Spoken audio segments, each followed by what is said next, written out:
할렐루야. 오늘도 이 자리 복된 자리에 나와서 예배하는 여러분 한 사람 한 사람을 축복합니다. 하나님께서 여러분들을 통해서 영광을 받아주실 줄로 믿습니다. 오늘 하나님께서 우리에게 말씀하십니다. 성경은 잘 읽고 계시나요? 오늘 읽어야 될 말씀은 사사기서 8장에서 10장까지의 말씀입니다.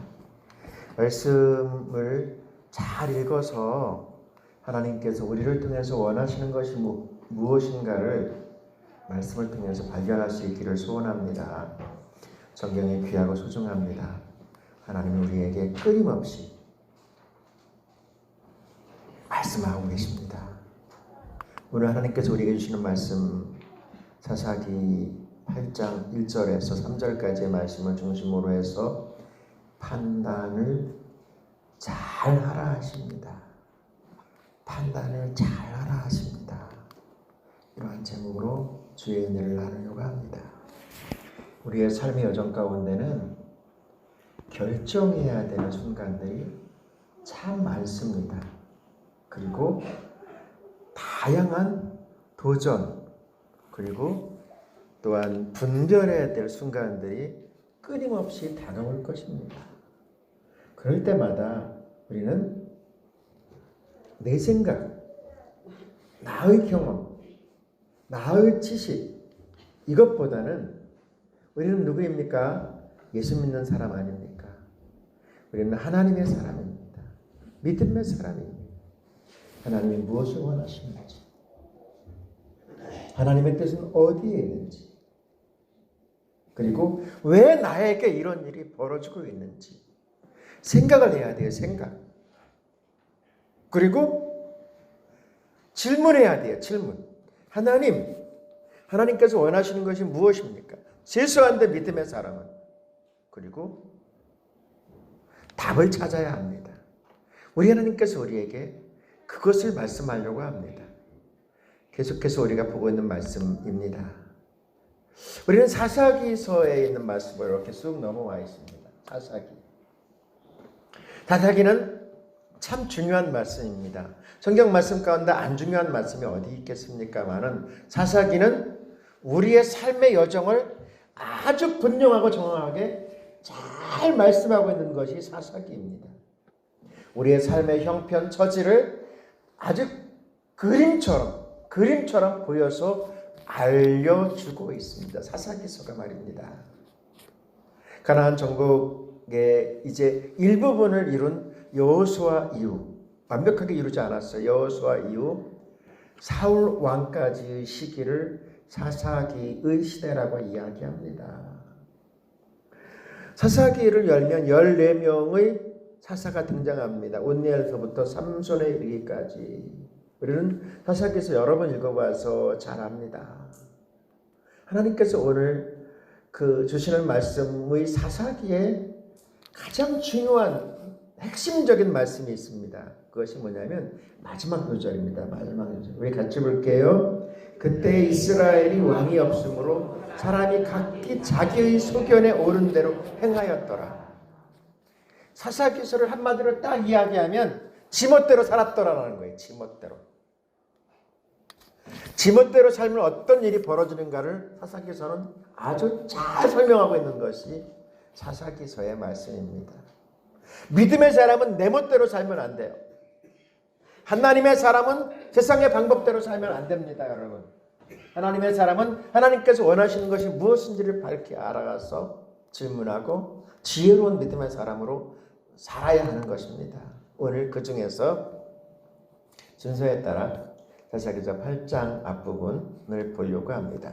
사사기서는 6장, 7장, 8장 이어져서 사사 기도원에 대한 말씀으로 되어져 있습니다.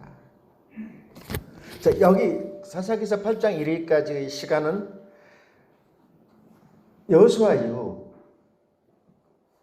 참 어려움을 당하게 됩니다. 완벽하게 가나안 땅을 정복하지 못했어요. 그 결과는 그대로 자신들에게 어려움으로 다가오게 됩니다. 메소포타미아라고 하는 세력에 의해서 8년 동안 참담한 시절을 보낼 때에 온니엘을 통해서 하나님께서 그 백성들을 평화롭게 하셨습니다.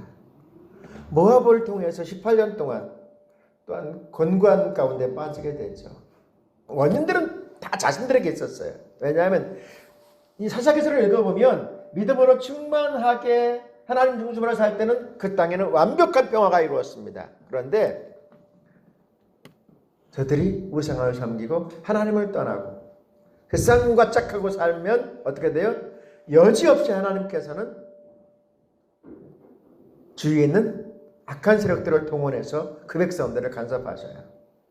블레셋을 통해서 어려움 당할 때 삼갈이라고 하는 자살을 통해서, 그리고 가나안 세력으로 20년 동안 어려움을 당할 때 우리가 잘 아는 대로 드보라 여선지자 여사사를 통해서 평안을 이루게 됩니다.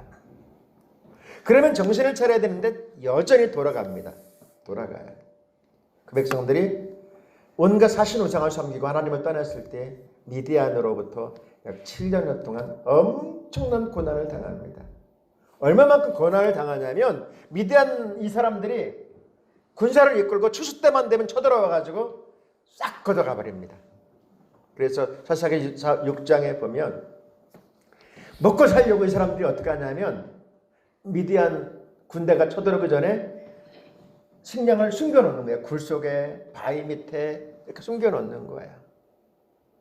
기드온이 언제 부름을 받냐면 기드온도 이제 빼앗길 것을 예상하고 몰래 조금 숨겨서 몰래 혼자 숨어서 이렇게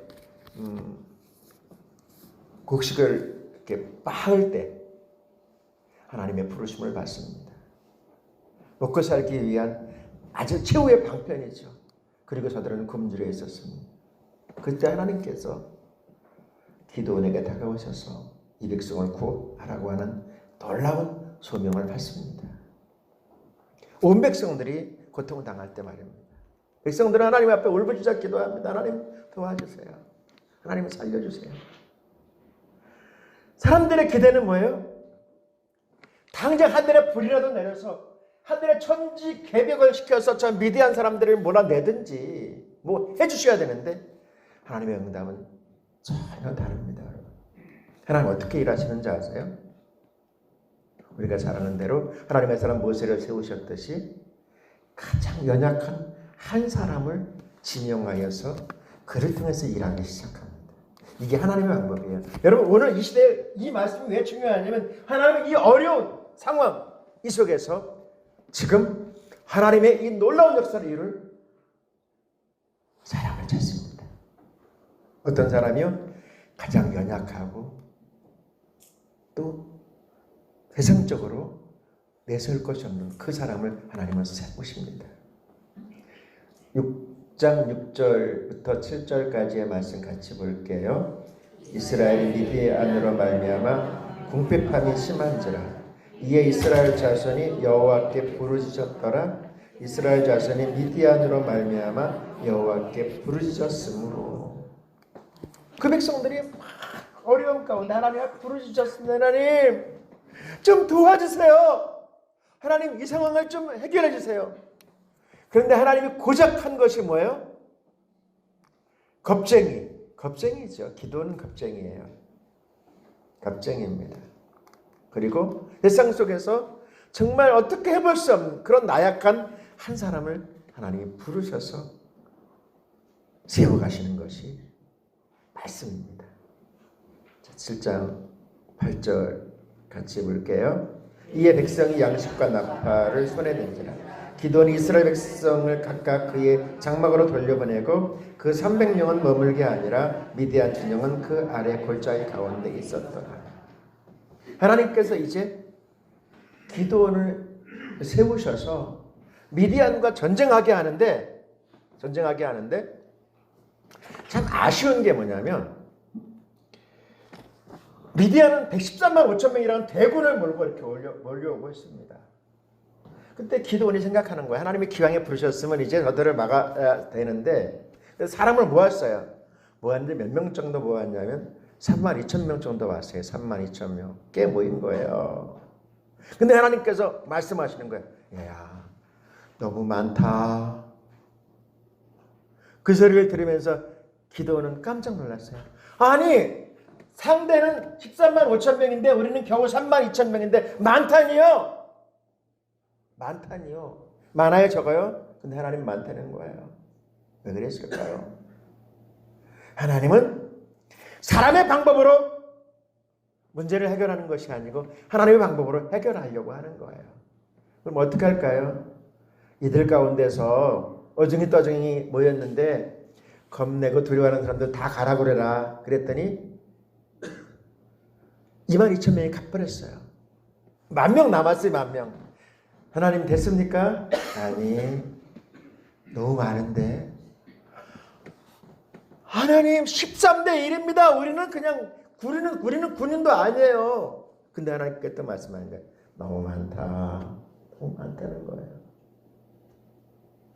그래서 모인 사람이 몇 명이에요? 300명 딱 모인 거예요. 300명. 기가 막히죠. 기가 막혀요. 상대는 13만 5천 명이라니까요. 300명과 13만 5천 명과 여러분 이건 전쟁이 안 되는 거예요. 싸움이 안 되는 겁니다. 여러분. 싸움이 안 되는 겁니다. 이거 참전했던 어르신들의 이야기를 들은 적이 있어요. 중국 사람이 몰려오는데 하루 종일 쏘아져 그것들이 몰려오는데 그냥 후퇴했대요. 그냥 후퇴했대요. 너무 많이 몰려오니까 후퇴했다고 그 소리를 들으면서 가슴이 뭉클했어요. 왜냐하면 참전했던 어르신이 그러는 거예요. 아무리 해도 계속해서 몰려오는데 그냥 죽어도 또 그 죽음을 넘어서 몰려오는데 해볼 자리가 없다 그러더라고요. 해볼 자리. 그래서 할 수 없이 후퇴했다고 그러더라고요. 왜 말씀드리는 오늘 말씀 보세요. 300명 대 13만 5천 명이 게임이 안 돼요. 이거 세상 표현으로. 그런데 하나님께서 그들을 부르셔서 역사를 이루시는 거예요. 왜 그렇게 하셨을까요? 하나님의 방법은 하나님이 세우시는 사람은 어떤 사람인지 아세요? 세상에 명망 있고 힘 있고 많이 배우고 능력 있는 그런 사람 아니거든요. 그래서 우리 마가복음에 있는 말씀 보면서 예수님께서 제자를 세우시는 장면의 말씀 우리 보았잖아요. 어떤 사람 세우실까요? 당시 시대에 이렇게 사람의 구성원을 상중하로 놓고 보면 예수님의 제자들은 상층에 속한 사람일까요? 중류층에 속한 사람일까요? 하류 밑바닥에 속한 사람일까요? 그거 제가 물어보는 제가 잘못이죠. 하층, 가장 낮은 자리에 있는 그 사람을 우리 주님 제자로 삼으셨어요.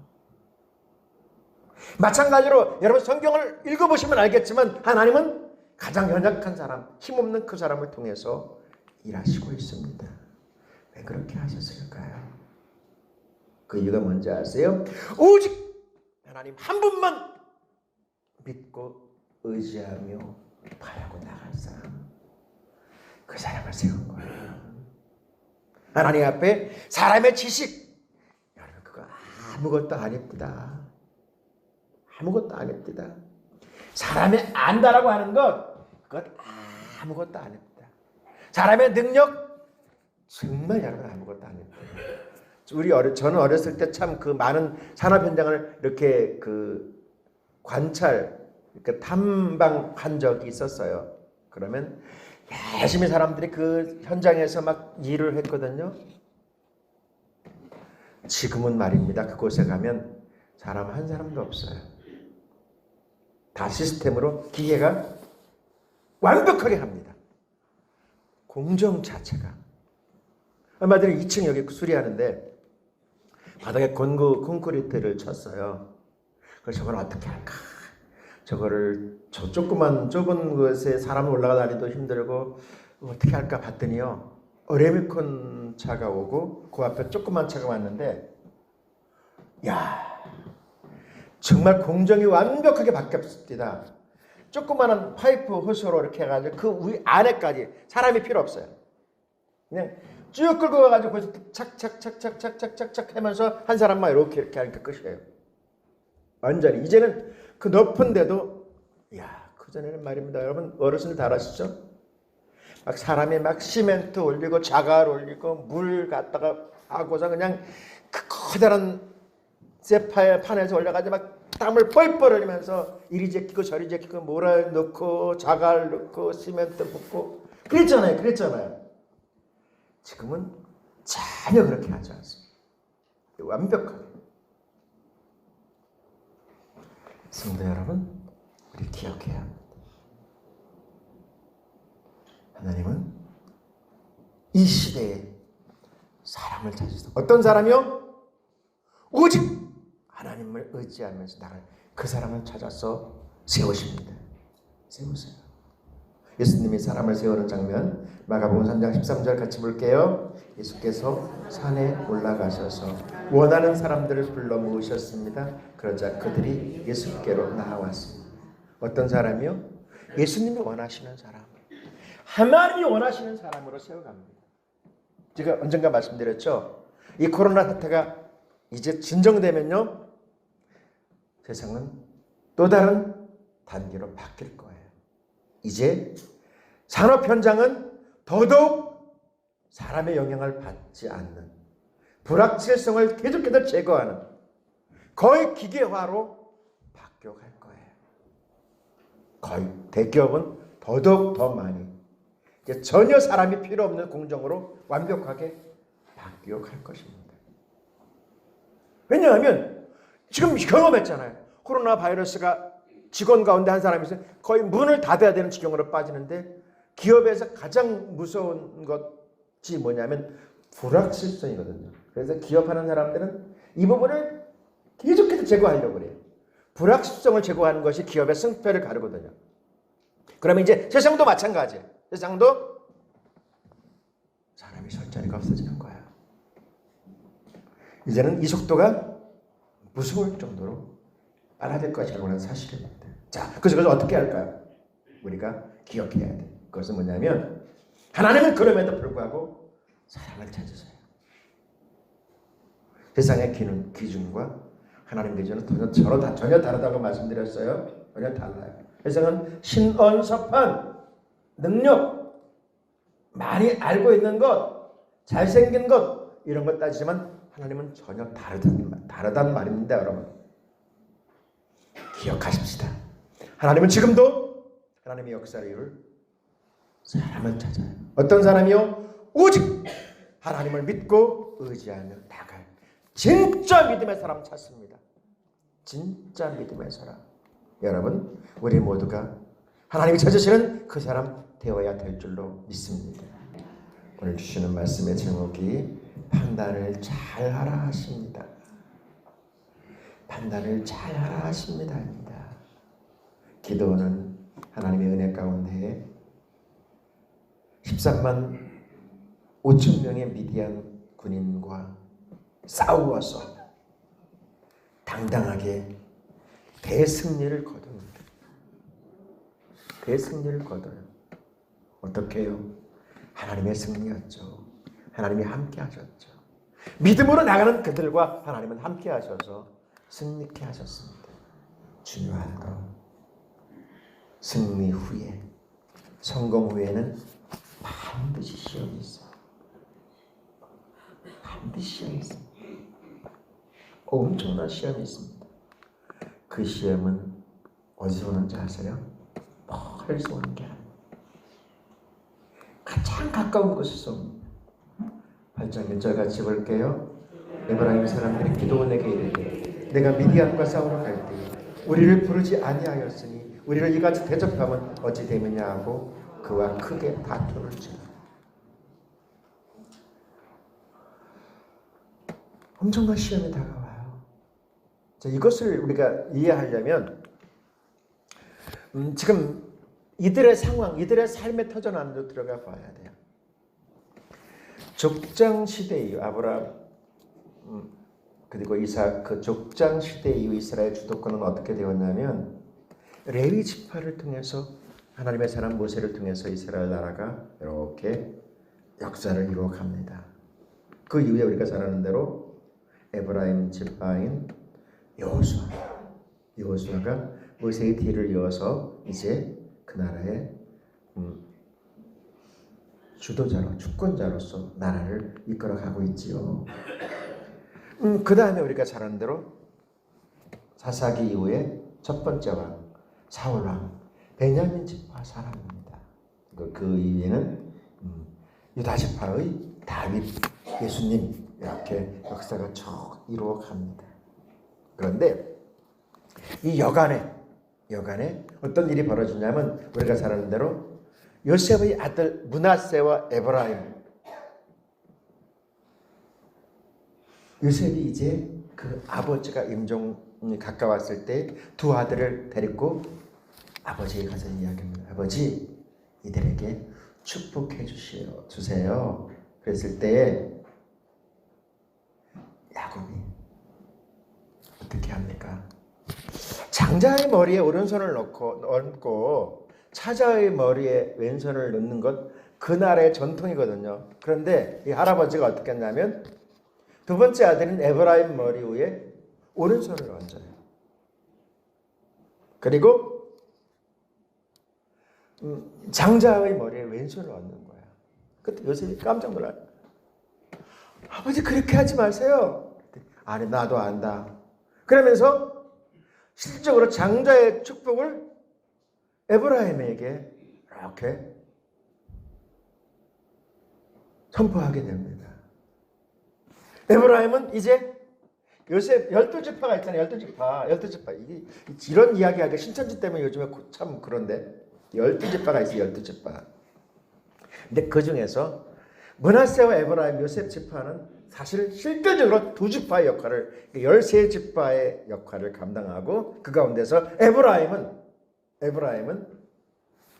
특별한 지파의 세력으로 어떻게 보면 그 시대에 가장 장자권을 발휘하고 있어요. 그 여정 가운데 기드온은 어떤 사람이냐면 므낫세 지파의 사람입니다. 이런 그들 가운데 알력이 있은 거예요. 내가 장자인데 무슨 소리야. 할아버지가 나에게 영권을 주셨어. 실질적인 축복은 나에게 주셨단 말이에요. 그러면서 그들은 늘 삶 속에서 늘 이런 부분에 대한 알력이 아주 상존해서 늘 이어오고 있어요. 그 과정 가운데 오늘 말씀이 있는 거예요. 삶의 여정 가운데 큰 시험은 어디부터 온다고요? 가장 가까이 있는 사람. 여러분들이 믿음 생활하면서 가장 힘들 때가 언제예요? 남편 때문에 힘들지 뭐. 그죠? 아내 때문에, 형제 때문에, 자식 때문에 힘든 거죠 뭐. 그렇죠? 여러분 우리의 가장 힘든 것은요 멀리 있는 사람이 아니라니까. 서울에 있는 김모 씨 아니라니까요. 부산에 있는 이모 씨 아니에요. 우리를 가장 힘들게 하는 사람은 가장 가까이 있는 사람들이거든요. 교회 공동체 안에. 기도를 가장 힘들게 하는 사람 누구예요? 혈육이라고 하는 에브라임 지파 사람들이 이야기하는 거예요. 그때 그런 고민한 것 같아요. 그리고 이야기합니다. 2절 말씀이요. 기도원이 대답했습니다. 내가 한 일은 여러분이 한 일보다 못합니다. 여러분 몇 명이 한 일이 아비에셀 사람 모두가 한 일보다 더 낫습니다. 그때 모든 것의 역사를 이룬 기도원은 자신의 모든 영광을 에브라임 사람들에게 다 돌리고 있습니다. 여러분 우리의 삶의 여정에서 이게 중요한 것 같아요. 교회 일도 마찬가지예요. 사람들이 알아주는 것 귀합니다. 소중합니다. 그런데 여러분 거기에 너무 얽매이지 마세요. 너무 얽매이지 마세요. 하나님이 알아주시면 족하다라고 하는 마음을 가지고 믿음 생활하면 어떻게 돼요? 하나님이 높여주십니다. 하나님이 세워주십니다. 이 말씀 나누려고 하는 거예요. 쉼없이 다가오는 영적인 도전이 우리의 앞길을 막을 때가 참 많이 있습니다. 여러분 그럴 때마다 우리는 깊이 믿음의 사람으로 하나님의 사람으로 생각을 해봅시다. 도토리 키 재봤자 여러분 도토리입니다. 뭔 말인지 이해가세요? 우리가 신앙의 여정 가운데서 사람이 아무리 내가 잘났느니 못났느니 해도요 그 호흡에 숨 떨어지면요 아무것도 아니거든요. 다 부질없는 거예요. 세상에서 뭔가를 이뤘다고요? 그것도 여러분 우리 하나님이 그 생명 거둬가면 다 아무것도 아니거든요. 빌립보서 2장 3절에 이런 말씀이 있어요. 같이 볼게요. 무슨 일을 하든지 경쟁심이나 허영으로 하지 말고 겸손한 마음으로 하고 자기보다 서로 남을 낮게 여기십시오. 그러면 행복해집니다. 당신이 한 것입니다. 기도원이 이야기하는 거예요. 에브라임 사람들이 왜 우리를 부르지 않았느냐라고 이야기하면서 기도원의 성공을, 기도원의 승리를 회방하려고 했을 때 기도원은 이야기합니다. 아닙니다. 당신들이 훨씬 더 훌륭하고 이 전쟁의 승리자는 당신들 것입니다라고 양보하는 것. 그런다고 그래서 사람들이 누가 했다는 거 알까요, 모를까요? 알죠. 왜 모르겠어요. 저 기도원 저것들이 나쁜 짓이라는 것 알까요, 모를까요? 다 알아요. 다 알아. 확실히 기도원은 훌륭한 사람이구나. 더 높고 더 존경받습니다, 여러분.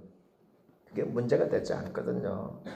그런데 우리는 당장 눈앞에 있는 이런 알량한 것에 목숨 거는 사람 진짜 많거든요. 하찮은 것에. 여러분, 지금 세상 속에서 우리는 참 다양한 모습들을 봅니다. 그럴 때마다 상대방을 깎아내리지 마십시다. 그리고요, 귀하게 여기고 존중해 보십시오. 어쩌면 바보처럼 보일 수도 있습니다. 그런데 말이에요, 결국은 우리 하나님께서 어떻게 하세요? 높여주시고 세워주십니다. 오늘 말씀의 제목이 뭔지 아세요? 판단을 잘 하라입니다. 기도원도 감정도 있고요, 생각도 있을 거예요. 자신들에게 와서 이야기하는 저들의 말과 행동과 생각은 말도 안 되는 이야기죠. 솔직히 여러분, 그게 뭔 말이 됩니까, 여러분? 그게 상대할 수 있는 그런 것도 안 돼요, 사실. 여러분, 따지고 보면 뭐 한 것이 오라 그랬도 오지도 않고, 지네들이 마지막에 숟가락 하나 더 올려놓겠다고 하는 건데, 이게 정말 겸손해야 돼. 그런데 더 지들이 했다고 말해. 왜 안 불렀냐라고 이야기하면서 오히려 이렇게 이야기하는 그 모습, 이게 말이나 되는 일입니까, 여러분? 상식적으로 맞기는 아는 겁니까? 그럼에도 불구하고 성숙한 믿음의 사람, 확실히 하나님이 세워가시는 사람은 다르지 않습니까? 우리 기억하십시다. 너무 작은 일, 너무 소소한 일에 목숨 걸지 말고요, 사소한 일에 막 신경질 부리면서 흥분하지 말고요, 하나님께서 원하시는 것을 향해서 나가보십시다. 그럼 하나님께서 어떻게 해요? 놀라운 역사를 이루실 거예요. 오늘 말씀 3절이요. 하나님이 미디안 방백 오렙과 스엡을 너희 손에 넘겨주셨으니 내가 한 일이 어찌 능히 너희가 한 것에 비교가 되겠느냐 하니라. 기도원이 이 말을 하며 그들이 그 노여움을 풀립니다. 확실히 된 사람은 다르죠, 그죠? 된 사람은 다르잖아요. 우리 하나님께서 우리에게 이 시대 요구하는 것이 있어요. 세상은 불합리한 일이 참 많습니다. 말도 안 되는 말을 하는 사람들 의외로 많습니다. 정말 상대하고 싶지 않은 사람들 참 많습니다. 그럴 때 어떻게 해요? 그럼에도 불구하고 하나님의 사람으로, 믿음의 사람으로 하나님이 기뻐하시는 일을 향해서 나가기 시작하면요, 그 다음에 하나님이 손 봐주셔요. 잘 판단해야 됩니다. 그리고 믿음의 사람으로 세워져 가야 될 줄로 믿습니다. 우리 나라를 위해서 기도해야 합니다.